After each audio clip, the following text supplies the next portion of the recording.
Flavors on YouTube, sightsoundsflavors.com. Of course, got the exploringkentucky.com playlist.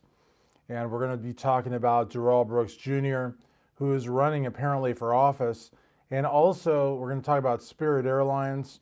We're going to talk about the Spirit Airlines Karen video. We're approaching a year, and that thing went viral. I mean, we were everywhere. We're going to talk about the late, great Gene Hackman, the late, great John Goodman. We're going to talk about the new Matlock. Are you guys aware there's a new Matlock out there? No, not with Andy Griffin. Andy Griffin is no longer with us either. And also, we're going to talk about Reacher, which is one of my favorite shows. There's also Person of Interest, which is a show I like. And we're going to talk about, what's the show with Stallone that's really good? Tulsa King.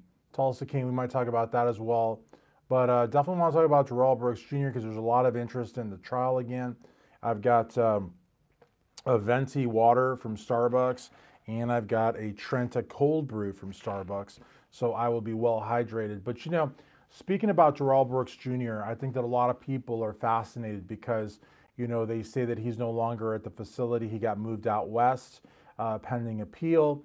And a lot of people are under the impression that Darrell Brooks Jr. is not finished, that he's going to be running for some sort of elected official position within the prison. I don't know where that rumor is coming from because it's my understanding that he's in solitary confinement because of the high profile nature. He's high profile, so they can't have him in general population. But a lot of people from Montana seem to say otherwise.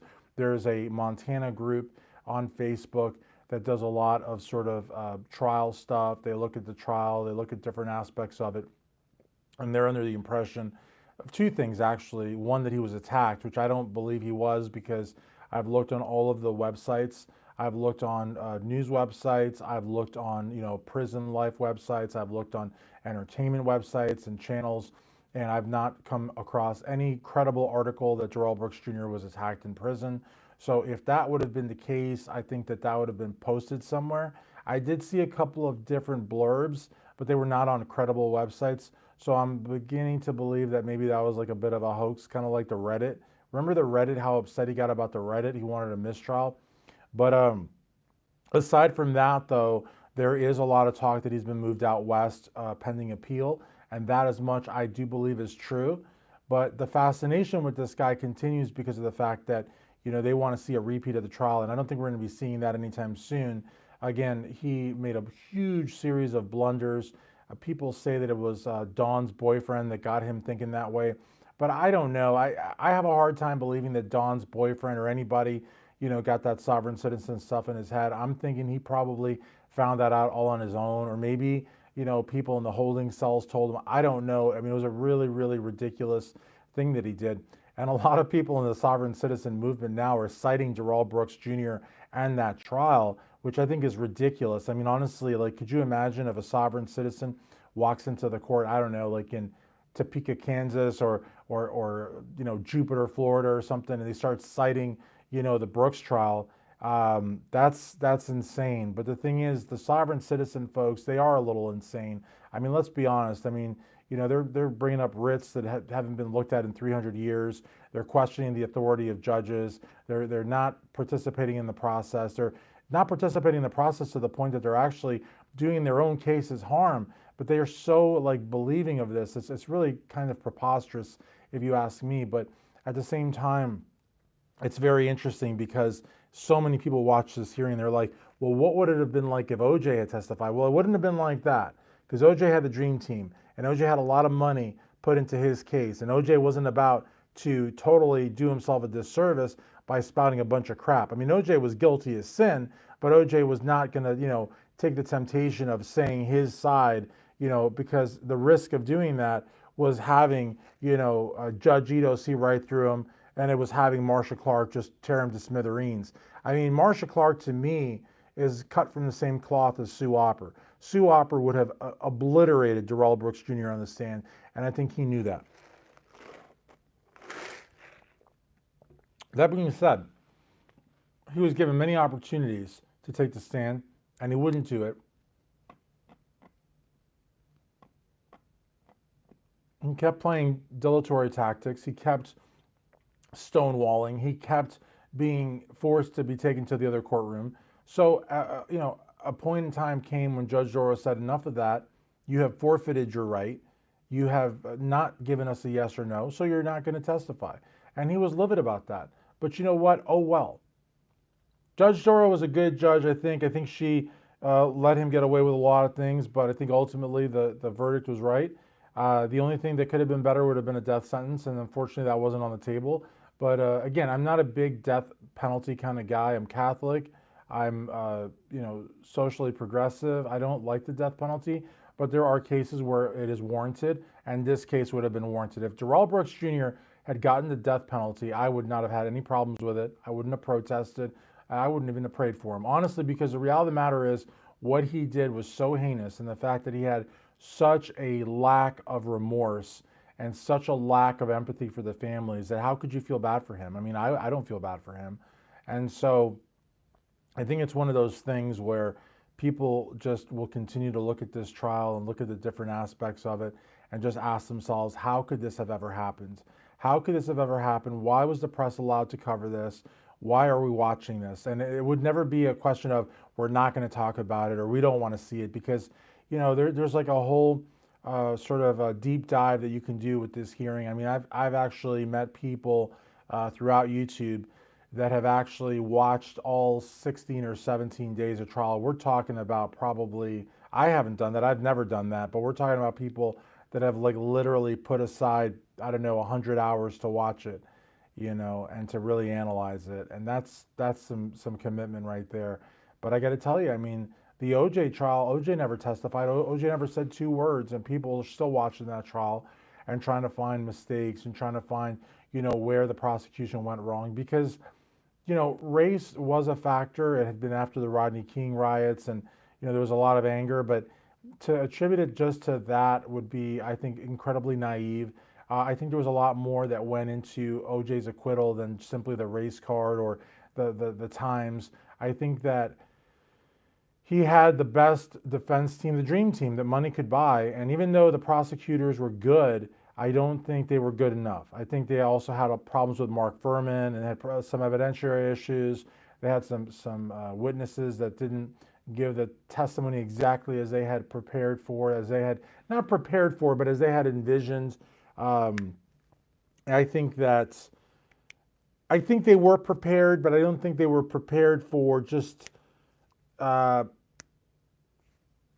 just so hard. And I think that's why the OJ trial is also, like, I find myself taking back some of those things I'm saying even before I say them, because I think that they did a really good job. I think Judge Ito did a really good job. I think they all did, but I just think that it wasn't a trial where you had a defendant that was incorrigible, a defendant that couldn't be controlled, a defendant that wouldn't listen to reason.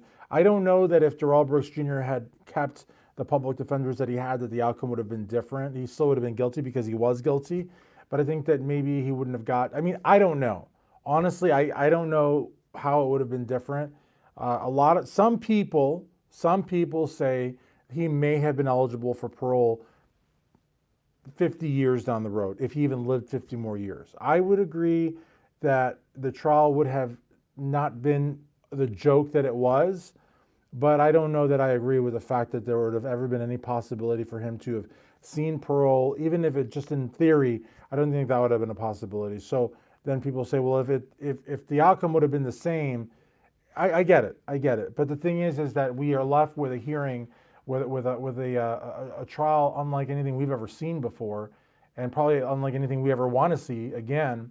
But people are just completely hooked on this. They can't stop watching, and they like to, argue specific points. And the antics of Darrell Brooks Jr., if you can call them that. I mean, people say, oh, he acted so stupid. No, he is that stupid. That's the thing. He is that stupid. Nobody can put on a performance like that, But and speaking of great actors, we just recently lost Gene Hackman. A very, very bizarre set of circumstances there. We lost John Goodman.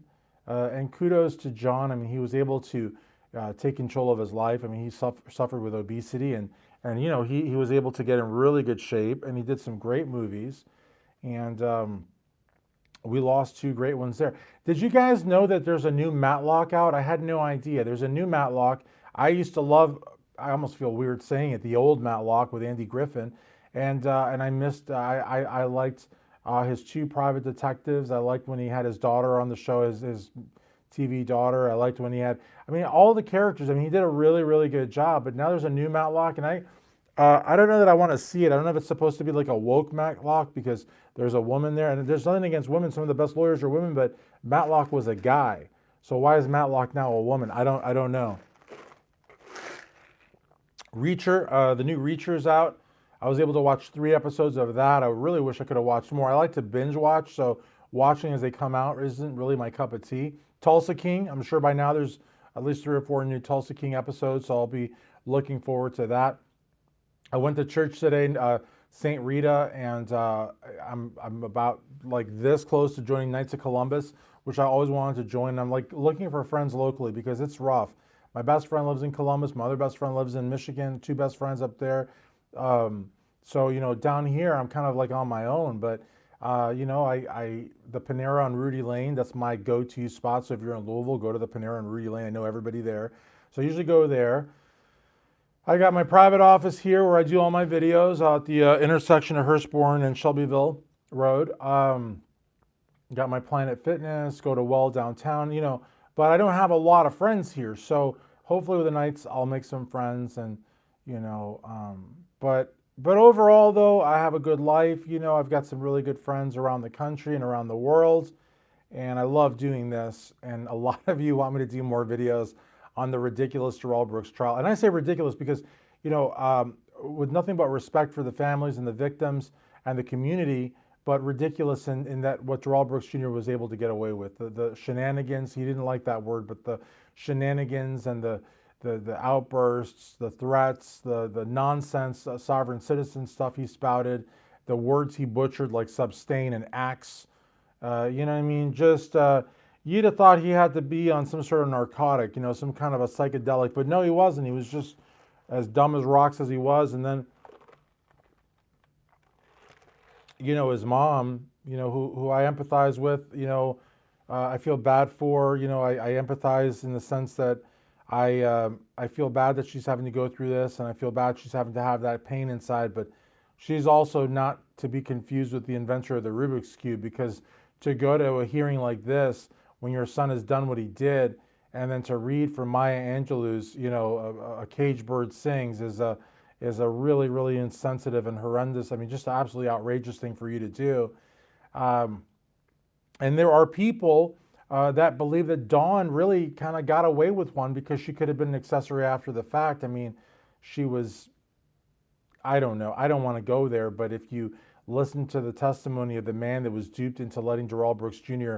get a sandwich and, you know, warm up and use his cell phone, then you know that Dawn knew what was going on, at least for a good 2, 3, 5, 10 minutes.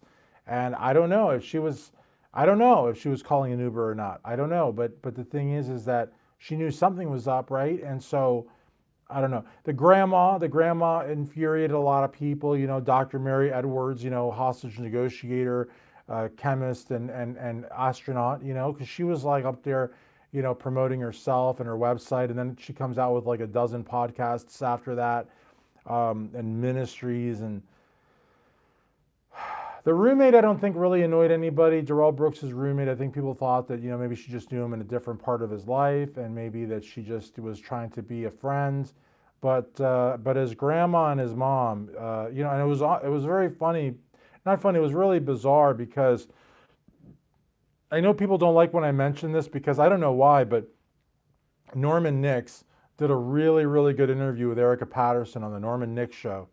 And I guess people say that there was some, I guess they had like a tiff or something. I don't know. I think Norman's a phenomenal YouTuber, and I think that Erica did a great interview for him. But and I think Erica was accompanied by her friend.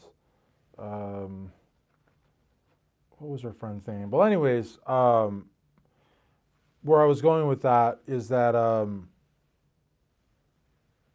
Erica, who is, you know, Darrell Brooks's fiance at one point, the mother of his child, and had known him for so much of his life, was clueless as to who Dr. Mary Edwards was. And that's one of those things which I just can't play down, because, you know, how, you know, like, I don't know. Some people say that's his grandmother, other people say no. And I don't care if she's biologically his grandmother or not. I care if she was his grandmother throughout his life, because that's the hard part. Same thing with being a parent. You know, being a sperm donor, that's not a hard thing to do. But to be a father or to be a mother, that is, you know, and that is what really being a parent is all about. And so I just, I don't know. It's just weird to me that Erica Patterson had no idea who Dr. Mary Edwards was. You can watch it on the Norman Nick show on the interview. She's like, I don't know who that is. He asked her, he's like, who is Mary Edwards? She's like, I have no idea who that is. I mean, I don't know. But yeah, I mean, we'll be talking about a lot of things here on Sight Sounds Flavors on YouTube. I also encourage you to check out the exploringkentucky.com playlist if you want to know about Kentucky. We've got a playlist for Kentucky. We've got a playlist for Indiana, Ohio, West Virginia, Florida. I sound like Howard Dean, but we have them. So check them out if you want to see some great content from all those great states. We got a Michigan one, if I didn't already say that. I've been to Des Moines, Iowa. So a lot of places have been covered here on the Sight Sounds Flavors YouTube channel. So be sure to check that out. We got a great music stuff too. And then of course the whole thing with Zelensky and Trump, that's going to be talked about for quite some time, you know, and JD Vance mouthing off and all that. So we'll see, but I hope that you subscribe to the Sight Sounds Flavors YouTube channel, and I hope that you leave comments, and I hope that you just stick with us, whatever, something stick and just stay by our side, but don't hit us with a stick. I don't want to get hit with a stick, all right? But in any event, guys, thanks for watching. To the folks that came through, I think it's about 20 of you that came through. It is a Sunday at like 12 o'clock in the afternoon, and most people are probably just getting back from church or having lunch or out with their families, not sitting by themselves in a studio talking into a phone with a bunch of lights on them. But hey, I love my life and I love what it's all about, and I hope you love your life as well. And if you don't, you know, you can change it. You can make it better. You know what I mean? In any event, guys, please also check out sightsoundsflavors.com and check out exploringkentucky.com, their websites, and there's a lot of good stuff on there as well. Thank you, guys.